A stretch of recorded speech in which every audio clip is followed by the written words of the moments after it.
Eu me lembro de quando a guerra começou. Michael McFaul disse que essa era a guerra de Putin. E hoje não podemos. É óbvio o que está acontecendo na sociedade russa. As pessoas estão ainda mais, querendo ser mais enérgicas em relação ao que está acontecendo na Ucrânia, especialmente contra o Ocidente. Dá para ver o presidente russo tentando agir de forma intermediária. Ele não está indo tão longe no confronto com a OTAN e o Ocidente coletivo, digamos assim. Como você vê isso, Larry? O que aconteceu com a sociedade russa? Porque você deve se lembrar, quando a guerra começou, a mídia convenceu alguns jovens russos a deixar a Rússia, a não ficar e lutar por ela, porque aquela era a guerra de Putin, uma guerra de agressão. Isso já não é mais o caso, nem mesmo entre a parte mais liberal da sociedade.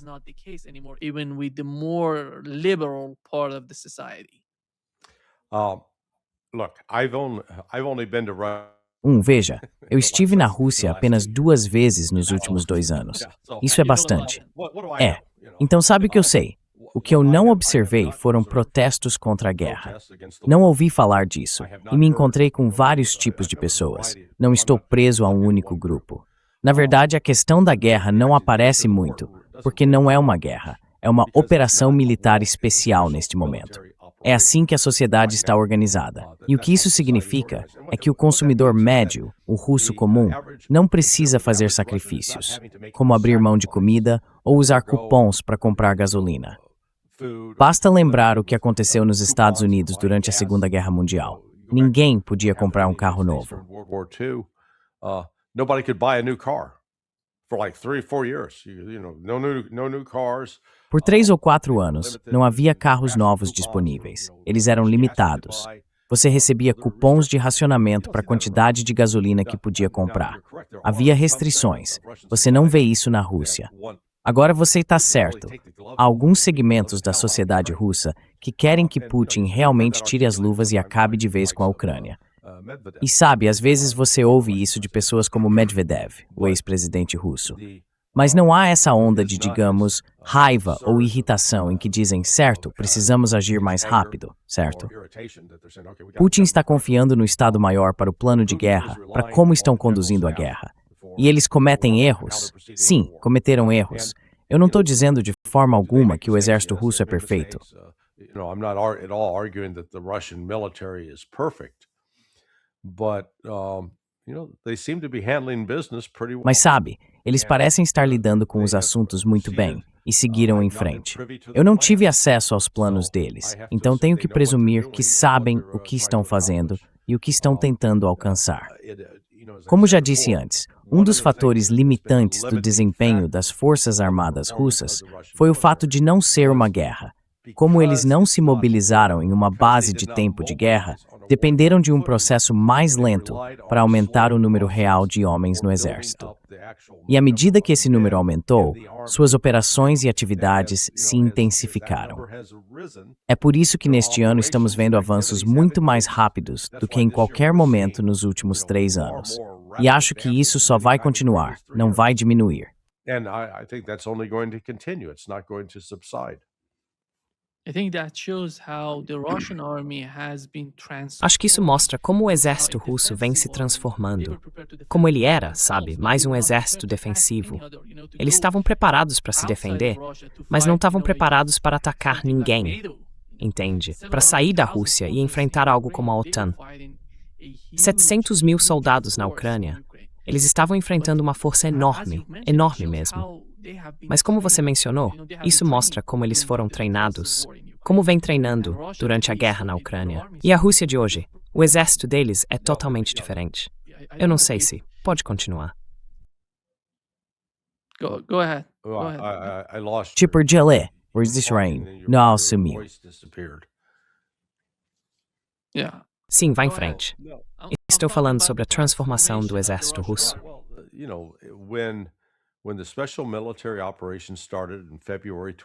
Quando a Operação Militar Especial começou em fevereiro de 2022, estimava-se que as forças terrestres russas totalizavam cerca de 275 mil soldados, e apenas aproximadamente metade desse número foi mobilizada na incursão inicial na Ucrânia. Na época, eles tinham reservas, talvez 800 mil ou 900 mil, reservas prontas. Mas em teoria poderiam ter convocado de 3 a 5 milhões. Bem, eles não fizeram isso. Em setembro de 2022, mobilizaram 320 mil. Agora aqui estamos, chegando ao 4º ano dessa guerra, e o exército deles cresceu para cerca de 1,5 milhão.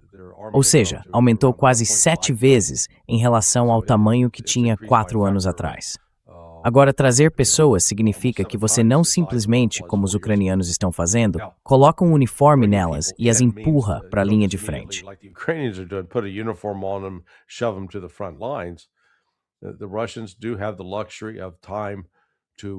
Os russos realmente têm o luxo do tempo para treinar essas pessoas.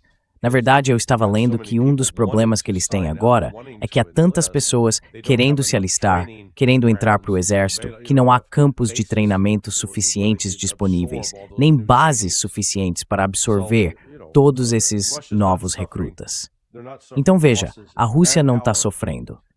Eles não estão sofrendo perdas de pessoal. Não estão sofrendo perdas em termos de capacidade de produzir armas. Não estão sofrendo perdas em termos de escassez de energia. Basicamente, tudo o que é necessário para lutar e sustentar uma guerra, a Rússia tem e a Ucrânia não. Esse é, sabe, o problema fundamental. Se você pensar bem, vai dizer certo, do que precisamos? Precisamos de pessoal, de pessoas dispostas a lutar. A Rússia tem isso, a Ucrânia não. Russia has that. Ukraine doesn't. We see video after video of Ukrainian. Vemos vídeo após vídeo de recrutadores ucranianos saindo, agarrando pessoas e as arrastando para dentro de carros. É preciso ter uma base industrial capaz de fornecer o que é necessário para o esforço de guerra. A Rússia tem isso, e nem precisou entrar em um regime de guerra. Em outras palavras, o que existe dentro da economia civil ainda é suficiente para mantê-los abastecidos com armas, munição, novos veículos, novos tanques, novos aviões e assim por diante. O povo precisa estar disposto a apoiar o esforço de guerra. Isso existe na Rússia. É questionável até que ponto isso se estende na Ucrânia. Há alguns relatos de que as pessoas ainda acreditam que podem vencer essa guerra, então são vítimas da própria propaganda. A Rússia tem todos os fatores necessários para sustentar o esforço de guerra. A Ucrânia, sem o apoio ocidental, não tem. É simples assim.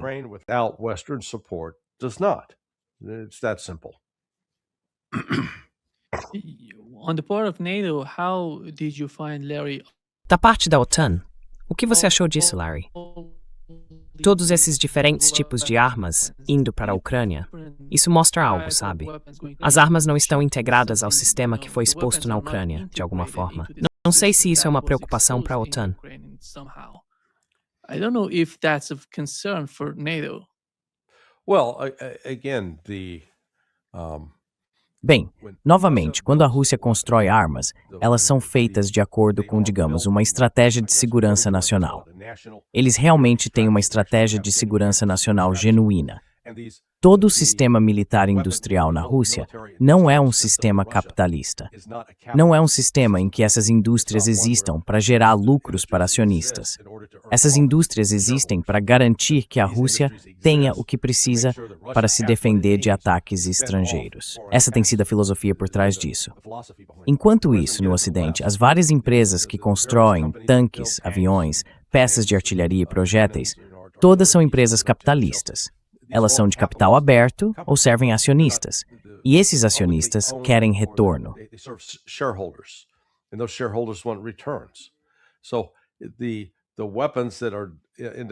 Então, as armas que acabam sendo projetadas, desenvolvidas e implantadas não são necessariamente armas que servem a uma estratégia de segurança nacional. E depois, por causa de como a OTAN funciona, com 31 países agora, a indústria na Alemanha faz as coisas de um jeito, a indústria na França faz de outro, e o mesmo acontece com o Reino Unido. Então não há um foco coerente. Não é como se todos produzissem segundo um padrão específico. Eles têm padrões diferentes, capacidades diferentes. Então é apenas, sabe, isso. A Europa não está na posição em que estava, por exemplo. Se voltarmos aos anos 1930, quando Hitler chega ao poder e começa a reconstruir o exército alemão. Na época, a Alemanha tinha fábricas ociosas.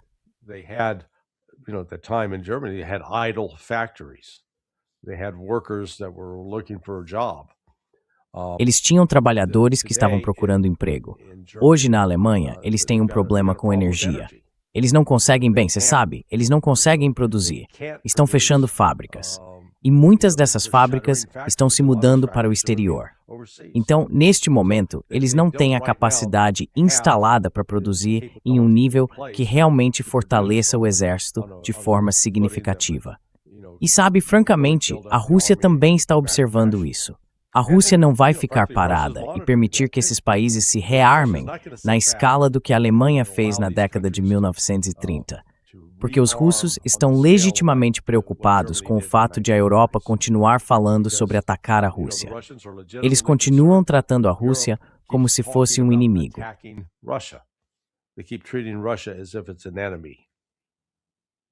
Without arms, they're talking about preemptive attacks on Russia. Sem armas, eles estão falando sobre ataques preventivos à Rússia. É. Mas Larry, deixa eu mudar um pouco de assunto para o que está acontecendo com a próxima reunião entre o primeiro-ministro israelense Benjamin Netanyahu e Donald Trump. O Washington Post informou que Netanyahu vai pressionar o presidente dos Estados Unidos durante o encontro porque ele quer atacar o Irã. And because he wants to attack Iran. Yeah. Well, you saw I wrote a piece. Sim. Bem, você viu, eu escrevi um artigo 2 dias atrás com base numa manchete do New York Post que dizia: Irã declara guerra aos Estados Unidos, Israel e Europa. E eu pensei, ei, isso é incomum. Aí você realmente leu o artigo, era uma entrevista com Pozeshkin, não lembro qual veículo. E ele disse, veja, estamos efetivamente em guerra com Israel e os Estados Unidos, com o Ocidente. Não estamos procurando uma briga, mas eles estão nos atacando. Ele estava simplesmente reconhecendo a situação. Mas, em vez disso, o New York Post, que tem feito muito o jogo dos sionistas, vem e diz, viu, aqueles iranianos estão declarando guerra contra nós, então temos que poder atacá-los. Those Iranians, they're declaring war on us, so we got to be able to go attack them. This was put out, Então, isso foi divulgado 2 dias antes. Foi feito no sábado. Então você sabe, Netanyahu chega hoje e tenho certeza de que ele vai fazer o possível para convencer Trump. Sim, precisamos dar outra investida contra os iranianos. Eles estão levando isso a sério. Acho que o New York Post estava sendo usado por fontes sionistas porque os editores desse jornal são muito próximos dos israelenses e servem aos interesses da propaganda israelense. Então, sim, eles estão tentando criar o impulso para ver se conseguem fazer Trump aderir. E, francamente, eu não ficaria surpreso se Trump dissesse a Netanyahu, ok, sim, vamos ver o que podemos fazer, e que em algum momento eles tentem atacar o Irã novamente. Só que desta vez, acho que o Irã está preparado de uma forma que não estava em junho passado.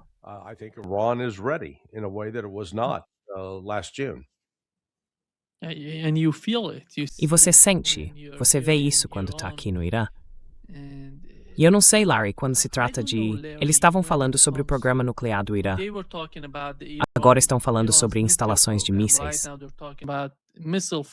Certo. Isso é simplesmente ridículo. Até onde eles iriam? Porque isso é impossível. Eu diria, Larry, você vê isso na mídia, conversando com autoridades. É difícil acreditar que qualquer coisa que Netanyahu esteja pedindo vá acontecer tão cedo. Se eles forem tão longe, teremos uma guerra total entre os dois.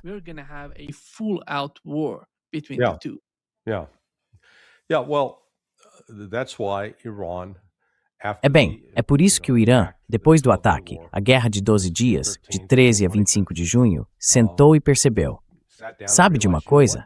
Precisamos olhar para nossas relações com a Rússia e a China de uma nova maneira. Antes, o Irã resistia a se envolver muito profundamente, do ponto de vista militar, com a Rússia ou a China. Mas agora não mais. Tenho brincado dizendo que eles estão acumulando milhas de passageiro frequente. Todos os funcionários iranianos viajando de um lado para o outro, entre Moscou e Pequim.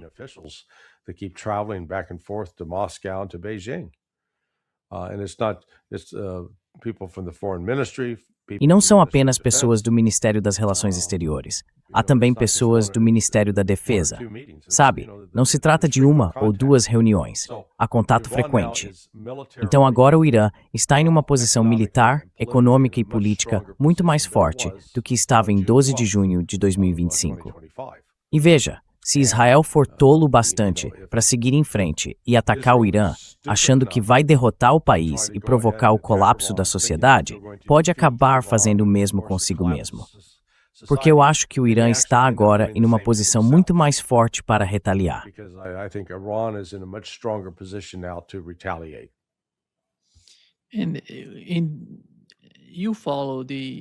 E você acompanha a mídia israelense? Eles estão falando sobre o que aconteceria após o governo de Netanyahu. Parece que Netanyahu vai ser, sabe, de alguma forma? Bem, não sei o quão possível é ter alguém em Israel substituindo Netanyahu, porque afinal, quão influente isso seria, considerando a política externa de Israel.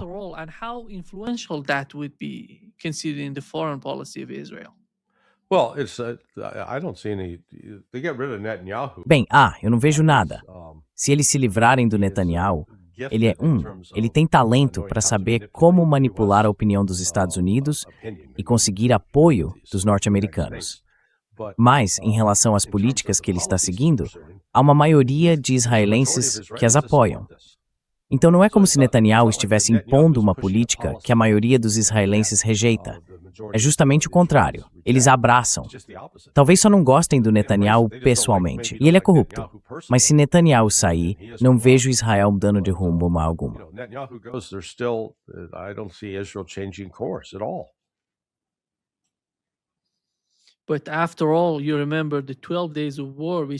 Mas afinal, você se lembra da Guerra de 12 dias? Foi tão curta. Muitas pessoas estavam deixando Israel, o que não aconteceu aqui no Irã, aliás. Certo. Então, em um país de 80, 90, 91 milhões de pessoas, elas não estão indo embora. De alguma forma estão se unindo internamente.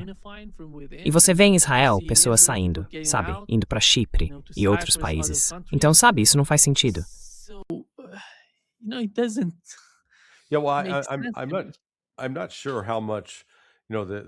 Bem, não tenho certeza de quantos, sabe, realmente foram embora nesse período. Não sei se algum voltou ou se ainda estão saindo de Israel. A ameaça de guerra, sabe, pode ser um incentivo para alguns. O problema é que há esses colonos que continuam tentando roubar terras dos palestinos. E sabe, nas ações mais recentes do último mês, o governo de Israel autorizou e aprovou mais roubos. Eles são como gafanhotos vorazes. Continuam consumindo, destruindo. E, infelizmente para os palestinos, embora recebam algumas declarações de apoio de muitos países, não houve nenhuma ação internacional coordenada para tentar impedir Israel.